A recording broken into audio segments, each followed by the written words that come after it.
Hello friends, welcome to the investor minds. दोस्तों, कुछ दिनों पहले हमने अपनी इस वीडियो में पैरामाउंट कम्युनिकेशन के बिजनेस के ओवरव्यू किया था और इस कंपनी की वैल्यूएशन और टेक्निकल चार्ट्स को भी देखा था। और अभी हाल फिलहाल में इस कंपनी के क्वार्टर 3 के रिजल्ट्स आए हैं। चलिए इन रिजल्ट्स पर नजर डालते हैं और साथ ही कंपनी की फ्यूचर ग्रोथ प्रोस्पेक्ट्स को समझने की कोशिश भी करेंगे। तो चलते हैं स्क्रीनर.इन पर और इस कंपनी को सर्च करते हैं। एज ऑफ 13 Feb कंपनी का मार्केट कैप 1836 करोड़ का है, जो पिछले वीडियो के मुकाबले थोड़ा डाउन हुआ है। वहीं पीई रेशो भी डाउन होकर मात्र 18.80 का रह गया है। बट आरओसी एंड आरओई दोनों ही डिसेंट है। पैग रेशो है 0.79 का।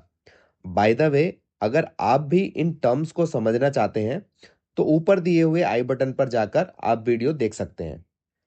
कंपनी अपने 5 इयर्स मीडियन पी के मुकाबले भी थोड़ी सस्ती नजर आ रही है, जबकि अर्निंग्स पर शेयर लगभग ऑल टाइम हाई के हैं।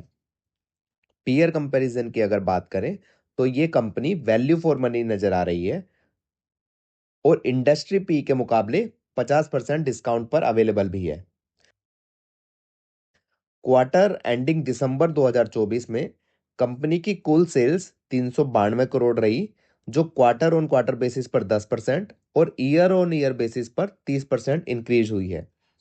वहीं नेट प्रॉफिट मात्र 4.5% से बढ़ा है। इसका रीजन है टैक्स इम्प्लीकेशंस।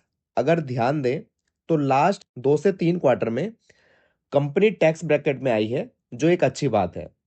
इस कंपनी ने अच्छा टर्न अराउंड किया है, जो इसके रिजल्ट्स में भी नजर आया है। जहां मार्च 2022 में कुल सेल्स 580 करोड़ की थी, वही मार्च 2023 में बढ़कर 794 करोड़, मार्च 2024 में 1068 करोड़ और अभी ट्रेलिंग 12 मंथ्स में 1392 करोड़ रुपए की है। और इसी तरह से नेट प्रॉफिट भी बढ़ते हुए 98 करोड़ तक पहुंच गया है। कंपनी की कंपाउंडेड सेल्स ग्रोथ भी अपनी प्रीवियस ईयर्स के मुकाबले इंप्रूवमेंट शो कर रही है। प्रॉफिट ग्रोथ भी इसी ट्रैक पर रही है और लास्ट 3 इयर्स की ग्रोथ 202% के साथ एक्सेप्शनल रही है।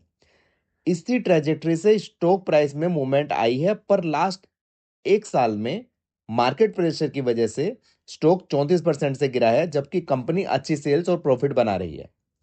लास्ट कुछ क्वार्टर से प्रोमोटर्स की हिस्सेदारी मोर और लेस सेम रही है, पर एफआईआईज ने अपना स्टेक बेचा है और डीआईएस के पास भी नेग्लिजिबल स्टेक्स हैं। पर हाल फिलहाल में गवर्नमेंट ने कंपनी में 1.70% की हिस्सेदारी खरीदी है, जो एक पॉजिटिव पॉइंट है। पब्लिक यानी लूज हैंड्स के पास 48% की हिस्सेदारी है, जो एक नेगेटिव पॉइंट है। चलिए इस कंपनी की इन्वेस्टर प्रेजेंटेशन की तरफ एक नजर डालते हैं। दोस्तों, यहां कंपनी ने 1955 से लेकर अब तक के सफर को हाईलाइट किया है।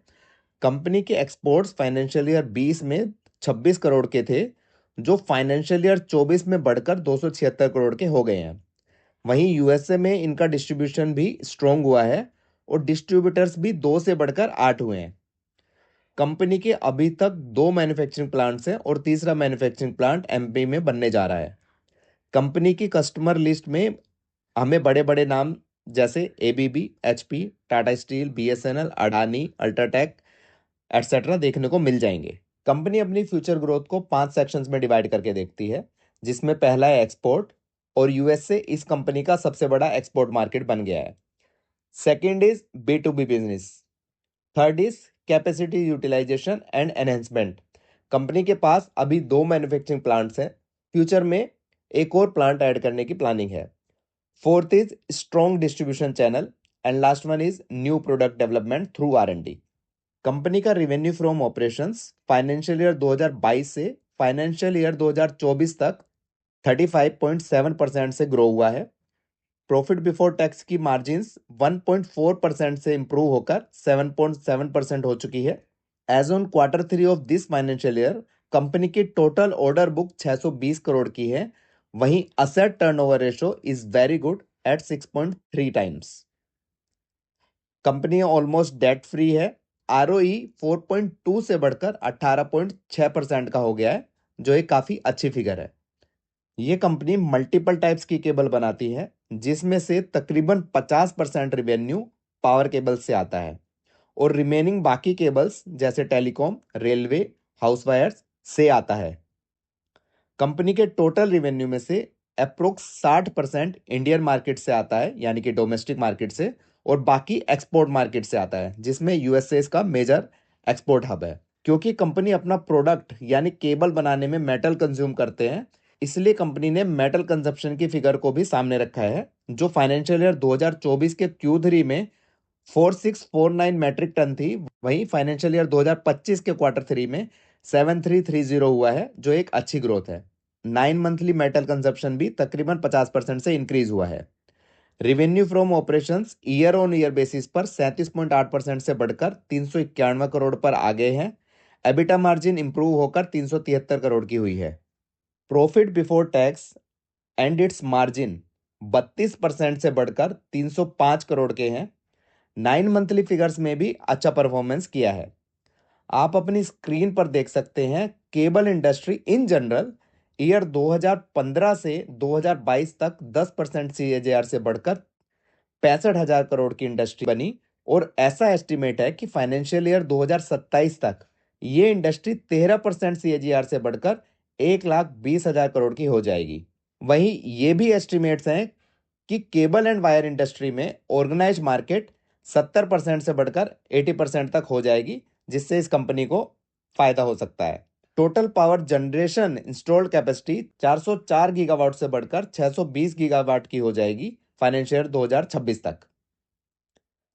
रिन्यूएबल पावर भी 30 गीगावाट से बढ़ते बढ़ते फाइनेंशियल ईयर 2027 तक 189 गीगावाट होने की पूरी संभावना है। Global cable and wire industry, जो फाइनेंशियल ईयर 2021 में 181 बिलियन US डॉलर्स की थी, ये इंडस्ट्री फाइनेंशियल ईयर 2029 तक 295 बिलियन US डॉलर्स तक पहुंच सकती है। फर्दर, यूएसए गवर्नमेंट का 3 ट्रिलियन इंफ्रास्ट्रक्चर प्लान भी इस सेक्टर के लिए हेल्पफुल हो सकता है। दोस्तों, ये सभी एस्पेक्ट्स को देखते हुए और कंपनी की करंट ग्रोथ और कंपनी की फोरकास्टेड ग्रोथ को अगर ध्यान में रखें तो कंपनी का फ्यूचर ब्राइट नजर आता है। मैंने आज आपके सामने इस कंपनी के बारे में अपने व्यूज को रखने की कोशिश की है। आपको हमारा कंटेंट कैसा लगा, आप कमेंट सेक्शन में जरूर बताइए। वीडियो अगर अच्छा लगा हो तो लाइक एंड शेयर करना ना भूलिए। साथ ही हमारे चैनल को सब्सक्राइब करके बेल आइकन को जरूर प्रेस करें। विद दैट, खुश रहें, हेल्दी रहें। Signing off.